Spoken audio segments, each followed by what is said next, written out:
Hello, I'm Dr. Annadale, and today's text is Chapter 15 of Darwin and the Darwinian Revolution, a 1959 book by Gertrude Himmelfarb. The chapter title is The Argument of the Origin, and it is about 25 pages long. Himmelfarb makes several points in the course of this chapter, one of them being that readers wrongly assume that the theory of evolution is primary in the origin of species, and that the theory of natural selection is secondary, answering as it does the question of the how of evolution after evolution is established as a fact.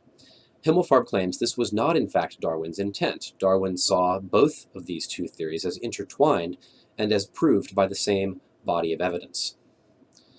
Second point Himmelfarb makes is that sexual selection is taken by Darwin to show that competition is intraspecies, not just interspecies.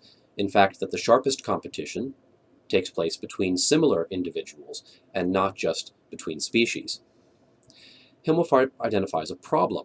Why, she asks, should natural selection produce the fittest in every case and not just the fit? She calls out the dodge of simply redefining whatever survives as being the fittest and notes that there is a similar problem with cooperation. She writes, this is the problem, quote, of reconciling the motive and meaning of cooperation, in which the primary measure of utility is the species, with the struggle for existence, the survival of the fittest, and natural selection, in all of which the primary measure is the individual. So we have the problem of how selection can select for individual traits which are advantageous to the species and not to the individual, him or herself. She then goes on to contrast Darwin's theory with Lamarck's theory of inheritance of acquired traits, and argues that Darwin's theory ultimately is too elastic, that it can be too easily bent to fit any evidence that comes available. She notes that critics attack Darwin for explaining too little.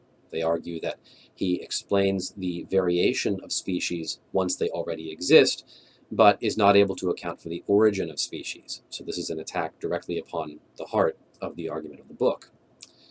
She also reviews some of Darwin's defective theories of inheritance, including blending and pangenesis.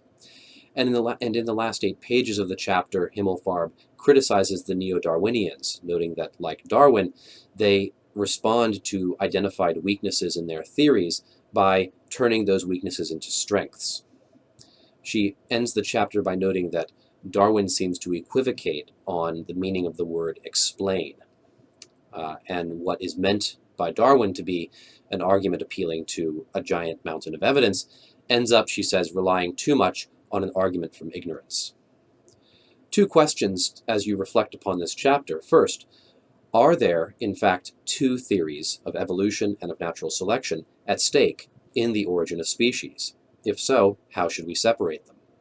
And secondly, is Himmelfarb fair to Darwin and the Neo-Darwinians? Are the problems she identifies genuine problems that need to be responded to? That's all for today. Thanks for watching.